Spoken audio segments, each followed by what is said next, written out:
Humanitarian aid is being provided to communities in that province after heavy rainfall caused widespread flooding. Hundreds of residents, especially in low-lying informal settlements, have endured a cold and difficult night as stormwaters submerged roads and homes, particularly in Saldanha on the west coast, where multiple settlements are still waterlogged. Let's get you the very latest on this. Bring in our reporter, Mariska Botha, who's live to us now from Gugulethu in Cape Town. And Mariska, help us take stock of just how communities there have been affected.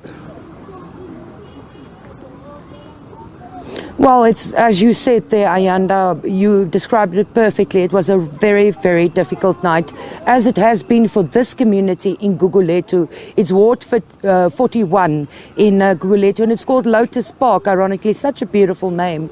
And they say for the last 22 years, every winter, as soon as they see these storm clouds gathering, they know it's going to be a rough night. It's going to be cold, it's going to be wet, and there's seemingly no getting dry. To talk to us more about the conditions that people face here, we're speaking to Masibulele Tolofane. He's one of the community leaders here in Ward 41 in Gugulethu. Thank you so very much for your time. You yourself are soaked. What was it like here last night? Last night, the condition here was very bad. Our people were swimming in water. Very disappointing. This area was established in 2003. It was supposed to be temporal because they were moved in the area where there were floods. The then City of Cape Town promised that it's going to move them later. Up until now, 22 years later, we're still in this condition. And we were talking a little bit earlier. We also spoke to one of the other residents. When she sees the rain is coming, they start stressing. It's very stressing, it's very frustrating to be a resident in the City of Cape Town, specifically in Gugulethu Lotus area, because you know every winter you are going to be swimming in water, and seemingly the City of Cape Town does not care, because they are not building houses for our people. There's not even a drainage system here. The water just goes through the houses. And behind you is a small canal, but last night it became a river. Last night it became a river, and to be honest, we were seriously worried that we might find ourselves in the situation of Umtata, because the canal was very full with water, and we don't know if the water can even come to the houses. That's the unfortunate part. What assistance have you gotten from anyone thus far? So far, the assistance that we're getting from the Gift of Givers, they are on their way. They are bringing blankets, they are bringing food for our people.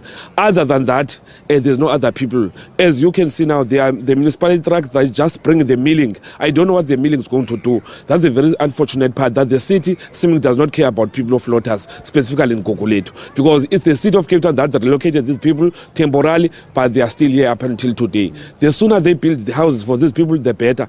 And we are being told almost every year that there's a money that is returned back to National for houses, but the city is not building houses for our people. If why, we don't know. And how many shacks are currently up here? It's about 1,800 with a population of 5,000 people staying here. You can see it's very big, this area. And I think one day we must just invite the mayor of Cape Town to see the real condition of the people of Lotus. Because the city that we are living of Cape Town is not the same city as Constantia. You can see behind us the condition of our people that are living in. And there's more rain expected this weekend. What are people going to do? It's very frustrating, to be honest, because even this area does not even have a community hall where you can relocate people to the community hall. People are forced to go to friends and relatives. That's the unfortunate part, because it was going to be better if there was going to be a community hall. Then you relocate them to community hall for temporarily. There's not even a community hall in this area. Thank you very, very much for your time. We appreciate that. That's Masibulele Tolofane. He's one of the community leaders here, as you heard him there, passionately speaking about his community. Since 2003, he says, people were relocated here temporarily, and they've been stuck here ever since. And the water table is saturated. The ground is saturated. One of the other residents told us as well that it might be raining outside, and there might not be rain coming into the home, but because the ground is so saturated, it seeps from the ground up through the shack, and then the whole shack becomes flooded sooner or later. The milling he's talking about, we saw the City of Cape Town trucks just passing here. There's a lot of potholes on this road next to this canal here, and he says every year they come and they fill in these potholes, and we just saw the trucks passing us now. And as he also rightly said, Gift of the Givers are on their way. They've also distributed over 5,000 hot meals to people across the province, over 2,000 blankets distributed, and we spoke to them a little bit earlier as well, saying they've been inundated since Wednesday.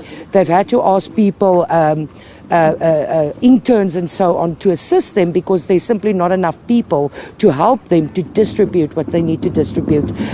We're not expecting more disruptive rain this weekend, although the cold front is seemingly not over. But the City of Cape Town says there will be some showers that will affect areas like that are already very saturated. So indeed, very difficult, and it's icy cold as I'm standing here. Very difficult conditions for people here on the Cape Flats. All right, Mariska Botha, live to us there from Gugulethu in Cape Town. Thanks very much indeed. A story, of course, sharply on our radar.